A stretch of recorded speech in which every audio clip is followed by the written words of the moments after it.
Today, we have Lindsay Scola, who's going to talk to us about using AI for ADHD. It is a super helpful kind of idea-sparking conversation. And in one of my favorite books, The Adult ADHD Toolkit, the authors suggest that if you have a super novelty-seeking brain, you really practice seeking enough, manufacturing enough motivation to get a task done, right? And this is defining the task in very specific behavioral terms to make it doable, they write.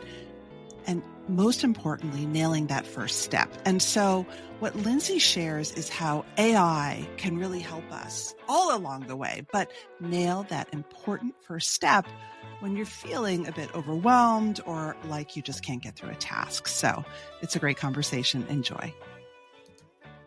What inspired you to write AI for ADHD? Well, having the cute little ADHD brain that I do, I wrote an Instagram post in November of like 3 ways I'm using ChatGPT. And someone was like, I could read a whole book on this.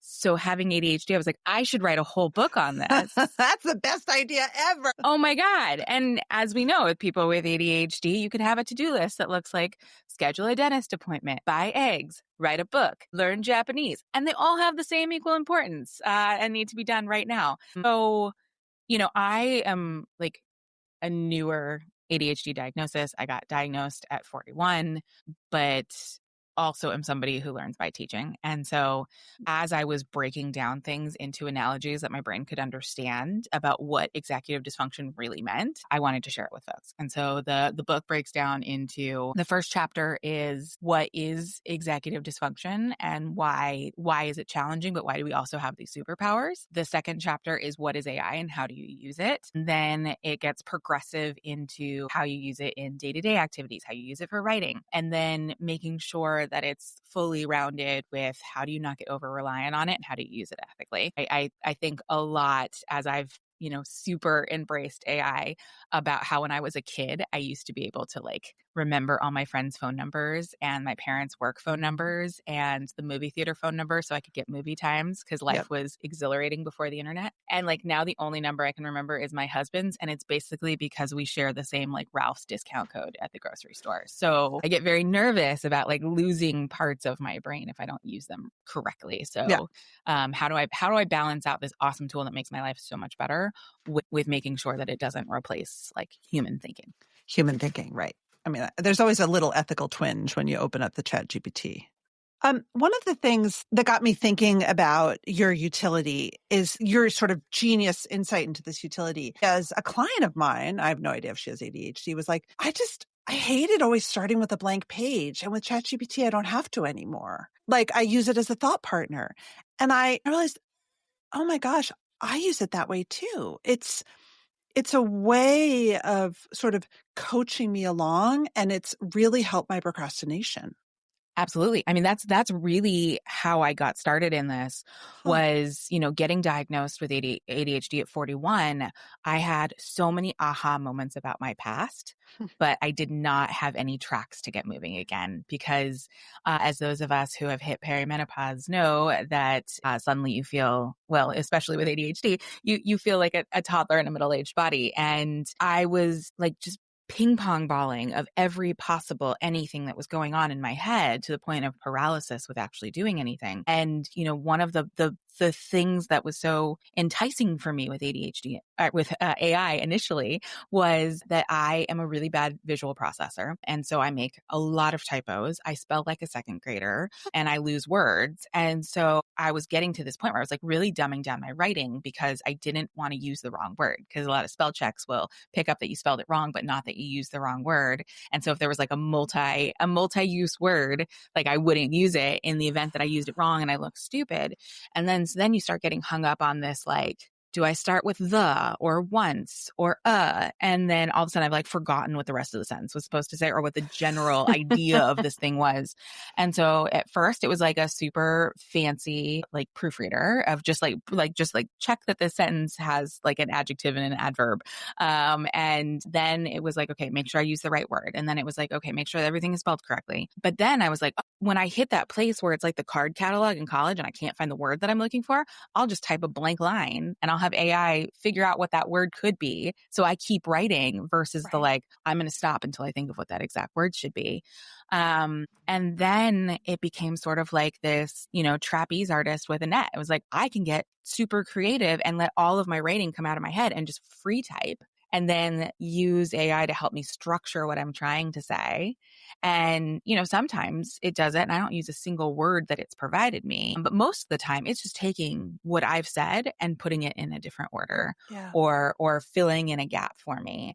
And so when I'm in a place where I'm feeling a little cloudy or I just can't get started, like I'll do like I type a sentence, you type a sentence, I type a paragraph, you type a paragraph. And like it just keeps me moving. AI is garbage in, garbage out. So, if you just ask it to like type that paragraph on leadership for you with nothing in it, like it's going to give you something that sounds like it was written by a robot 100 years from now. But if you're like me and you have 18 years of content saved on your Google Drive that you wrote, I feel like it almost helped me cure my burnout because I was feeling, producing content is exhausting. It's exhausting. I love it. It's my joy, but it's tiring. And I was getting to a point where I was sick of the sound of my own voice, putting out so much content for so many years. And now with AI, it's like I'm not alone anymore. Oh, I use it like my business partner. Yeah. And it helps like you were saying, it helps my perfectionism. I don't have ADHD, but I do have a lot of like very busy brain challenges of an ADHD person. And it's like, it just helps me get going and not feel alone or like there's so much at stake. Absolutely. And I love, I've been on my own working for about 5 years now, and I've found so much freedom in that, but also a lot of loneliness in that. Yeah. And I use it as like my team member who's holding me accountable on stuff. I never want to let anybody down. So if like I've told ChatGPT we're putting this thing out by June 4th, we're going to put it out by June 4th. So you tell ChatGPT that? Oh, yeah. I tell ChatGPT, like, I'm like, all right, so here's the timeline on this. This is when I want to do this. This is when I want to do that. And like, I've had ChatGPT come back to me when I'm like, oh, let's add this, this, and this, and be like, well, you did mention that you have these other 3 things going on. So maybe that's not the best use of your time. So you tell it to keep you accountable? How do you cue it? Well, so I mean, if you spend enough time, this is definitely like a paid version thing. If you're using the free version, first of all, if you're using a free version, I wouldn't tell it a lot of like critical business details because the security features aren't going to be as good. But if you're using the paid version and you've got the memory enabled, it knows, like it knew when my book launch was. And then it knew that I'm working on putting out my first big course on sleep. So I'm going to have my online course launching in June. And I was like, oh, I'm going to put out the hardback version of my book. And it was like, hold on. Maybe this is an August project. Reel it in, Lindsay. Reel it in. Like I know you have a pilot script that you're working on, and you've got like so it has come back and been like, I think you're overdoing it.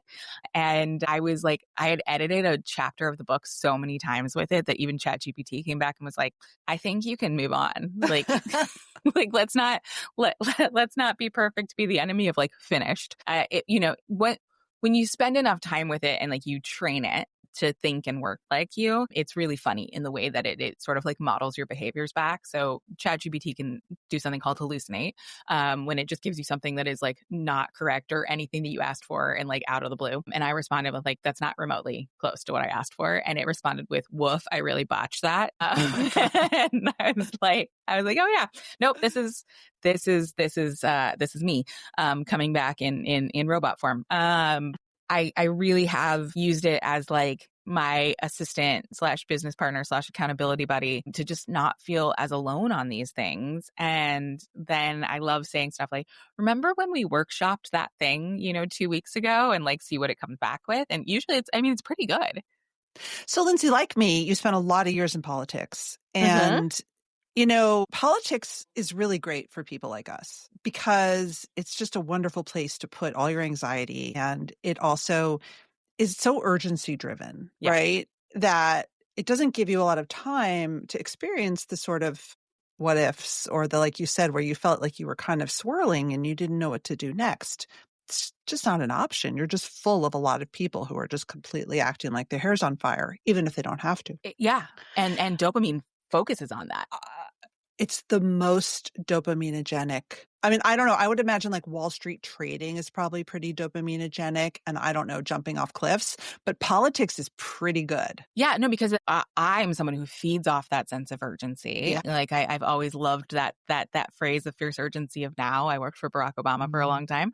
And I get dopamine off that. I work my best when I'm in that situation. Yeah. And so my whole first part of my career was in these like stops and sprints and like get to the light, get to the light. You can do anything till you get to the light. And then when you go out on your own, and especially like when you're doing content generation and teaching people stuff and it doesn't have any timeline on it, Nope. it's so easy to flounder. It's so easy to sit in like, why would anybody want to listen to this? Why would anyone trust me on this? Which I didn't have before because I didn't have time for that. No.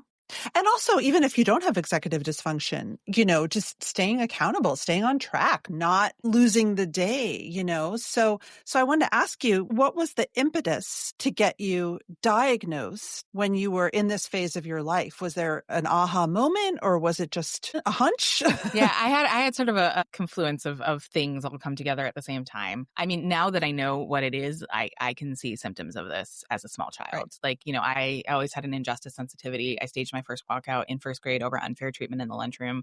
I was always in trouble for talking too much because I talk a lot when I'm engaged in something, and I'll make everything about me when I'm engaged because I'm relating it back. Like that's like actually my best compliment, which can come off as feeling very selfish to some people. Are you a blurter? Do you blurt? Oh yeah. Oh, because my mouth moves faster than the like. It's Yes. It's my brain moving fast, but the filter isn't always at the same speed. I'm buffering a little bit. So I mean that was always all there, but I didn't know to associate that with something. I also have narcolepsy. Right.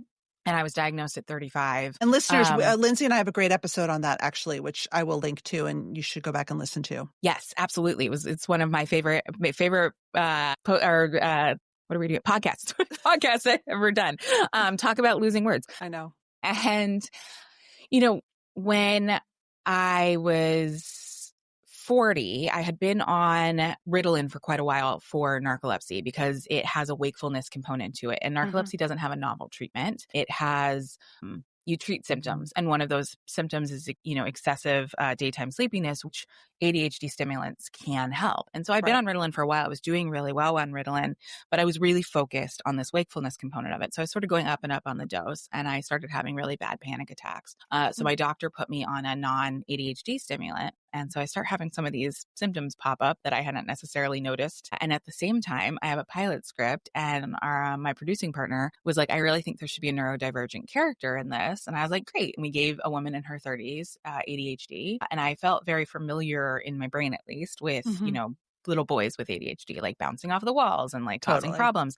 But as I start like researching and writing this character, she became the easiest thing for me to write because I realized I was writing myself. And so like, I had this giant like, oh, I think this is what it is. And I talked to my GP who agreed with me. But that was like a really long process to find a psychologist who would go through testing and get a diagnosis, because it wasn't that I necessarily wanted to pop back on to an ADHD stimulant. I really wanted tools, which I'm really glad that I eventually found the psychologist who tested me. And not only did I have ADHD, I'm in the 99th percentile in inattentive ADHD because I really like doing well at things. I'm an overachiever that way. She worked really hard with me to put together a toolbox, and recognizing that not everything is going to work. And, I had been working when I suspected there was a problem and it was taking me a long time to find someone, I had been working through a cognitive behavioral therapy for ADHD book, and it felt very rigid. And there were things that I was like, I don't see myself at all in this. I'm going to stop doing this. And that's, something I'm constantly fighting my brain with. And so finding this therapist who was like, this will work for you. This won't work for you. This will work for you. And giving me the permission to play and figure stuff out was really one of the things that led me to write the book, is that I wanted to give other people that sort of style of permission to play with things and figure out what works for them, and recognize that just because something works for someone else with ADHD doesn't mean that it'll necessarily work for you, and vice versa. And that's the same thing with AI, is that, we see like this one post on Instagram about this like one way that you're supposed to use AI and it doesn't work for us. And you're like, oh, well, I guess it's not my program. That there's so many different ways to play, and building a system with it over time that works for you is super important. I want to go back to the play. I've been thinking a lot about this for my new book, because I agree. I think a lot of the CBT tools, they are wonderful and they've helped us do, really good things. They're very rigid. I find the ones about calendaring and time blocking written for a time maybe before we lived like we live now, and for the way that we process information as our brains are changing. And then I interviewed this woman named Megan Rates, who's a professor and a researcher and an author in England, and she has a concept called spaciousness. And her research shows how the idea of having space in our day, space to think, has so many benefits. I mean, we sort of know this. And I was thinking that, one of the gifts of people like us is that our brains are so creative. You've just outlined an incredibly creative path, and you've built this whole thing on top of a great idea. And that so much of the ADHD advice is so rigid that it blocks out some of that creativity. Like it schedules away the spaciousness.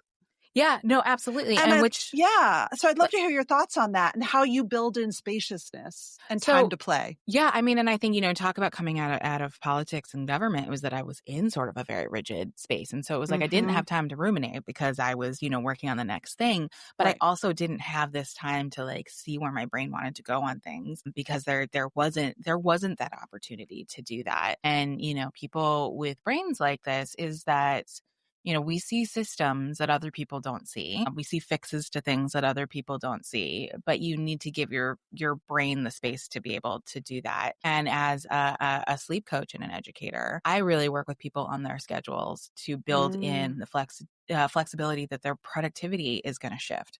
We can't be productive 24 hours a day. It doesn't matter how neurotypical or neurodivergent you are.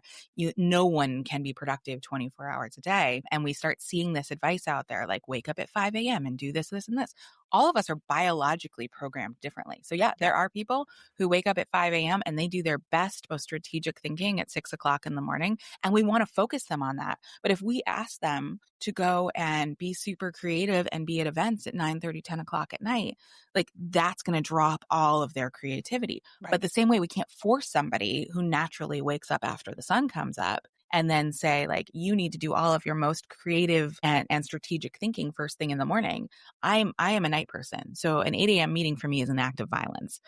But, I know that my most creative thinking is going to come at night. I know that my best writing comes at night, and I have to build in that flexibility to do that, which means being very cautious about my mornings. And, since I've given myself the ability to schedule myself in the time that my body best operates, I've gotten way more productive in way less time. And so I give myself a lot of like big creative thinking later at night. I wake up at the time my body is supposed to wake up, which is later in the morning. I know that I have dips in the afternoon. So I have blocks where I don't schedule anything that's going to take a lot of brain power, because that's when I nap, or I like go through my inbox, or, do light organizing, like things that aren't going to involve a lot of brain power. So I can respect that those dips are going to happen there and not try to force myself, and love doing this with other people to recognize where you fall on that spectrum. What if you have a real job and you don't make your own time? Well, I mean, it's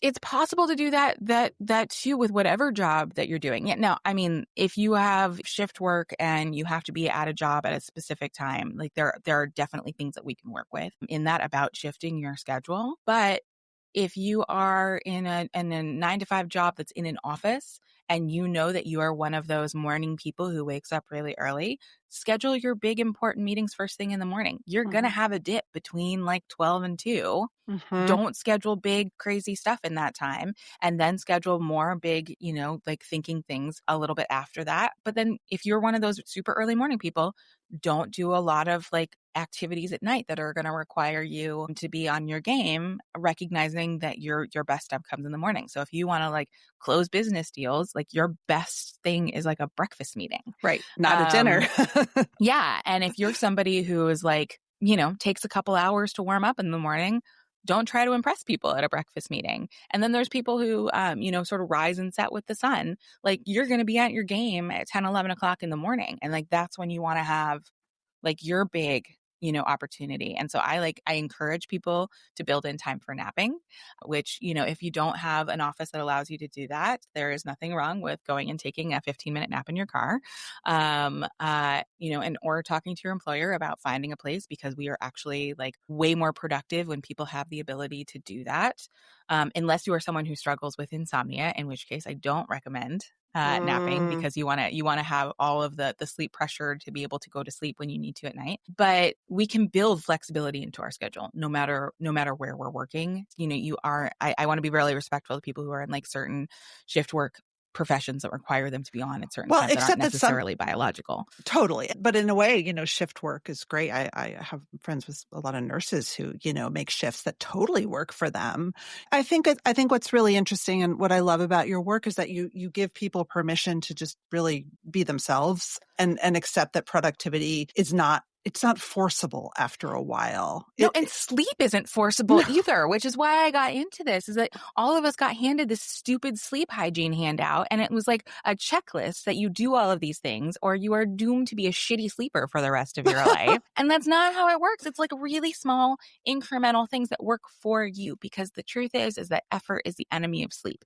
And the more effort we put into sleep, the worse our sleep is going to be. And the more pressure we put on ourselves, the worse our sleep is going to be. Right. And I want to take all the pressure off. I want to take all the shame off. If there is something that works for you, great. Really, we got this whole thing about how blue light is going to mess up our sleep and you can't use your phone at night. I wouldn't recommend going and watching a lot of political content before you go to bed, but I'm someone who uses my phone to wrap up at night. I have a real curated content, like of things that make me laugh, and videos of people restoring cast iron skillets. I find it the most relaxing thing that a human can watch. I am never going to restore a cast iron skillet. Okay. But I love watching other people do it, and that's okay. I want you to find what works for you. I love listening to dialogue when I go to sleep because it shuts my narrator down. So I listen. I have a sleep mask that has flat panels in it, and I listen to comedy shows that I've already watched, so I'm not emotionally attached to the outcome. And that sound of dialogue puts me to sleep. I want you to play and figure out what works for you and like what feels good, and take the shame out of all of this. How does that translate into ADHD? It's the same thing, is that ADHD, we have spent most of our lives feeling like aliens who are trying to figure out how the natives operate. So you put all these systems in place so that you look the way you think you're supposed to look. And when you feel like you didn't look the way that you were supposed to look, you beat yourself up for the rest of the day, the week, the month. Screw it. I'm, still going back to a conversation I had in 9. I'm like, why did I say that to that person? Oh my God. And so the more permission we give ourselves to operate in the way that our brains actually want to operate, like it frees up so much more brain space. When I started using AI to stop starting with a blank page, and I could get rid of the shame around potential typos that I was going to make, there was more brain space. And you know what? The more permission I gave to do that, even when I make typos, I have a much bigger sense of humor now. The author copies came for my book 3 days before it went out, and it had copy written in the title page of the book because the whole book had been edited multiple times except for the title page.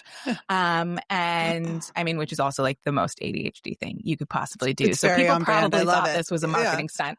I assure you it wasn't. But even a year ago, I would have been on the floor in the fetal position, breathing into a bag and ugly crying about this. And, I got on with Amazon right away to figure out how we could get, the corrected copies in the queue in time.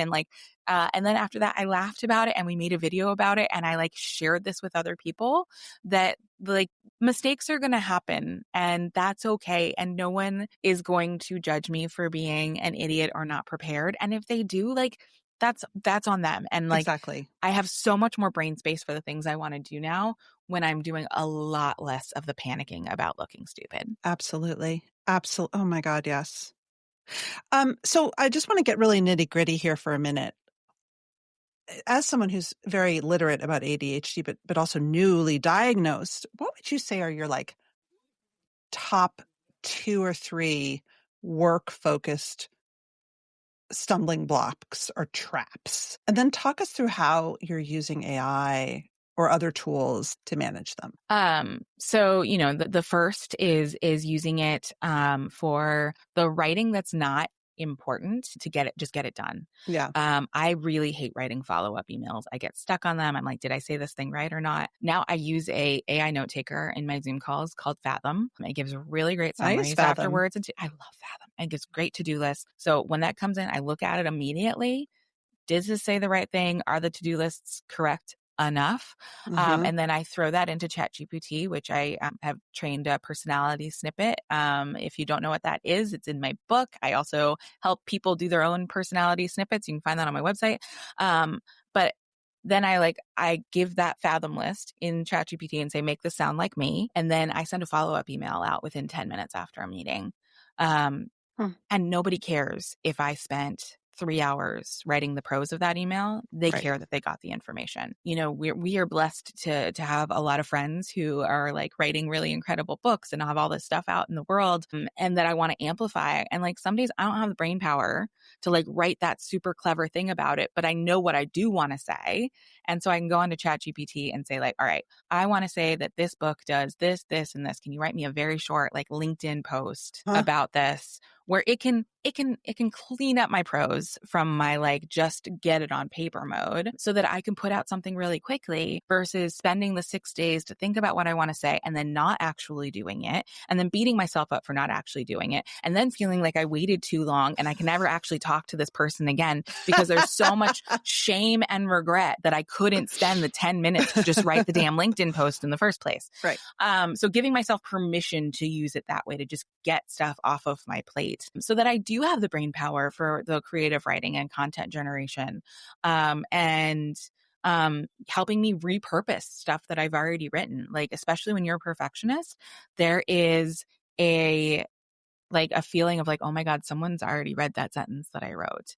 And I had this epiphany sometime last year, where I feel every post I do on the internet is about sleep in some way, and usually says that I have narcolepsy.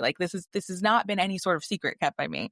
And I ended up connecting with someone I hadn't talked to since I worked with them a long time ago, but they follow me on Instagram. They're like, oh, I had no idea you had narcolepsy. Exactly. And so it's no, people are not following every single sentence that we're writing. It is okay to reuse that stuff. I can put an old newsletter that I wrote into ChatGPT and ask it to help me come up with a LinkedIn post. Yep. That is okay. It is still my words.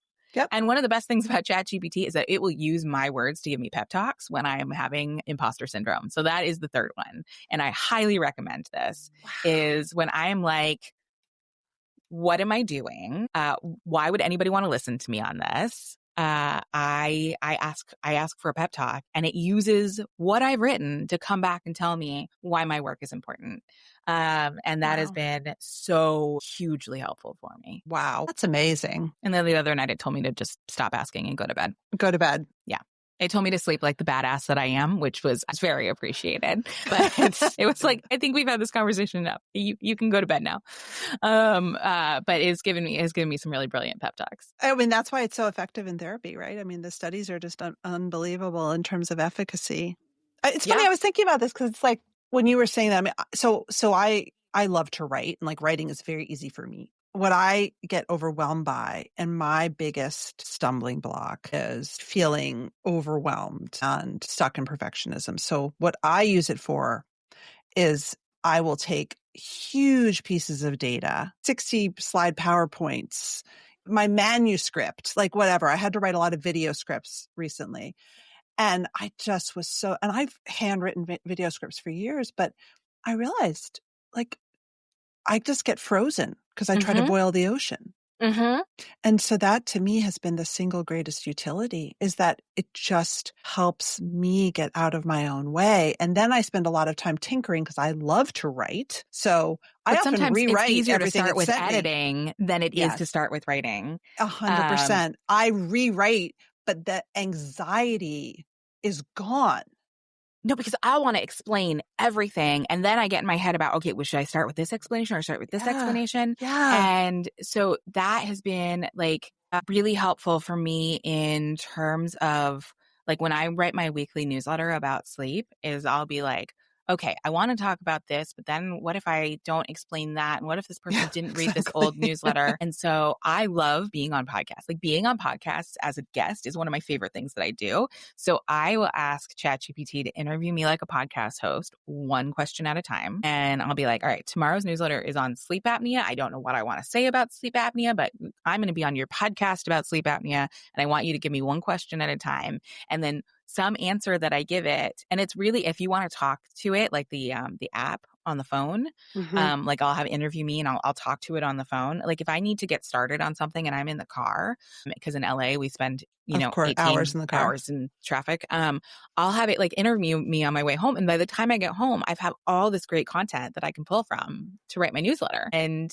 it's been super helpful that way. And so I've found different ways to have it pull info out of me that I'm like, that's it. All right, we're going to work off of that. That's the one sentence that I can build, Yes. 800 words off of, versus that like, oh, I'm writing a textbook on circadian rhythms that I'm expecting people to open on their Tuesday morning and read the whole thing. Right. Right. Oh my gosh, you're giving me so many ideas. It's funny. I really do think it's very helpful for burnout too. I think that it takes away a lot of the things that aren't fun. It gets you refocused. I guess my last question is about how, as someone who is very committed to your sleep and has ADHD, you think about your week. Do you have a Sunday evening ritual? How do you because one of the pieces of ADHD time management advice that I really do love is keeping a master your sort of universal calendar. For me, it's a whiteboard. And then I also have legal pads and I have everything that I need to do in the next 2 months. Mm-hmm. And then every day I pull a daily calendar. That is a piece of ADHD sort of classic advice that I love. Do you do something like that? Like, how do you think of your week? And then how do you touch in every day? So I do on Sundays, I pull my week and I look at like big mile markers. So what are things that have deadlines? Because I believe in the dopamine deadline. Like I'm just like, waiting for my dopamine deadline to kick in. And so like what am I going to work towards because there's a deadline? And then like, how can I artificially create a sprint for myself on something? You need that. I need that. Yeah. No, if something is esoteric, like build a course, it's never going to happen. Build a course by X date, it will happen. And so I will look at what's already built in, what client project that I have, a coaching client that I have, and like what needs to happen. And then how much extra time do I have and what's the sprint that I'm going to create for myself? So I do that. I do that on Sundays. And then when you're building out the sprint, do you put like an hour in on Monday for sprint time? Like, how do you actually time block that so that you get the time? So I go through and I block out open time in the calendar because I use, Motion for calendar for scheduling. So like I have open calendars for people to come in and like schedule time with me. And I want to make sure that there's time available, but I also want to make sure that there's time for working. I do not go through and say like, this is time for client work. This is time for this. I have open working time that can't be scheduled over. But I have found that if I go through and I'm really rigid about the time on stuff, my brain goes into that. Even if I put it in there, my brain goes into that you can't tell me what to do thing, and I will ignore it. Like the minute somebody tells me what to do, even if I was already planning on doing it, my brain's like, nope, we're not doing it. Which is a really common ADHD thing of the minute you tell me to do something, I'm done. So if I find that I've made my schedule too rigid, I get overwhelmed by it and I don't want to do it. But if I have open work time, so I've carved that out. And then at the beginning of the day, it's like, okay, I've got 3 hours open. Here's what needs to happen today. Here's how we're going to break it up. And you go also by your mood, like it was a rough night, so maybe I'm just going to do this because this. Oh, yeah. No, and that's why giving myself permission to do that every day is really important, especially for people who take medication. I have flat days. I have yesterday was a really stressful start to my morning. There was technical issues with an event I was supposed to do that I had really prepared for. And I was really emotional about it. And it sort of wrecked my day for productivity for everything else. And so I was like, okay, let's revisit the day. What has to happen today and what doesn't have to happen today? Because I know that there's an energy crash that's going to hit me pretty hard. Yeah. And how am I prepared for that? So that doesn't become another thing that I've let myself down with. So building that in to know that some days are going to be flat. Some days are going to be I could write a PhD dissertation in 2 hours. Yeah. And having enough flexibility built into my schedule to allow me to do that is really important. The other things that I try to do before the week is make things that I'm going to need to see visual. Things are out of sight, out of mind for me. Me too. So if like I've got like a lazy Susan on the counter in the bathroom now, so I can see all my skincare products, because if it's in a drawer, I'm not going to use them. And then I'm like, why is my skin peeling? Because it's so dry. And it's like, oh, well, you haven't put lotion on it in 3 weeks. So I do use like a lot of reminders for that kind of stuff. Something that like I have to fight with an ADHD brain is that I hate routine. My brain doesn't do routine, but our systems depend on it.